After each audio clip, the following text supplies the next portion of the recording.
Je vais vous faire une confidence. J'ai appris il y a fort longtemps comment m'adapter à un interlocuteur en un claquement de doigts. Je vous explique.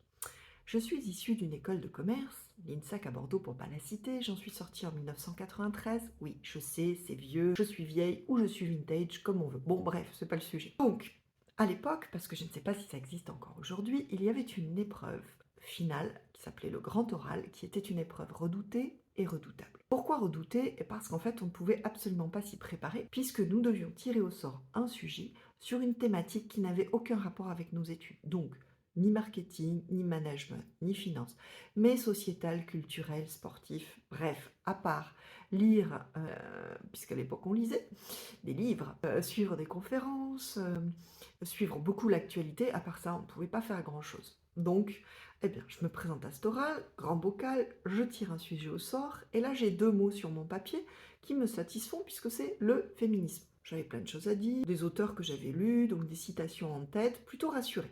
Et je utilise mes 45 minutes pour préparer cet oral.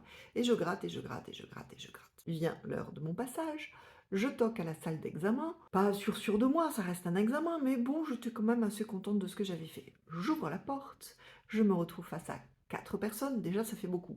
Mais je vous donne en mille. 4 hommes de plus de 50 ans en 1993. Et là, en une fraction de seconde, je me dis, ma grande, ça va pas le faire ce que tu as préparé. Alors, 3 solutions. Ou je tourne les talons, je repars.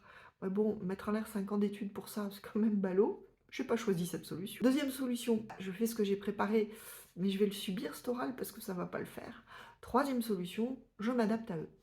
C'était pas réfléchi, hein. J'ai fait ça de façon totalement instinctive, mais c'est la solution que j'ai prise. Et je n'ai pas renié mon message, je n'ai pas renié mes valeurs, j'ai dit tout ce que je voulais dire, mais avec des mots différents, avec un ton différent. J'ai aussi fait du con, je me suis adaptée à eux, j'ai aussi parlé en me mettant à leur place par rapport à qu'est-ce que eux pourraient ressentir.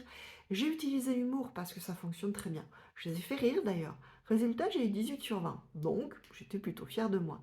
Et je gardais en tête cette leçon. Toujours s'adapter. On garde ce que l'on veut dire, pas de souci. On n'a pas besoin d'être hypocrite, de mentir. Par contre, le message, c'est important. Mais pour que le message passe, il faut s'adapter à son patron, à son salarié, à son client, à son interlocuteur divers et variés. Bref, on peut dire la même chose, mais il faut utiliser les bons mots, le bon ton. Il faut s'adapter et parler la même langue. Et vous, vous faites comment?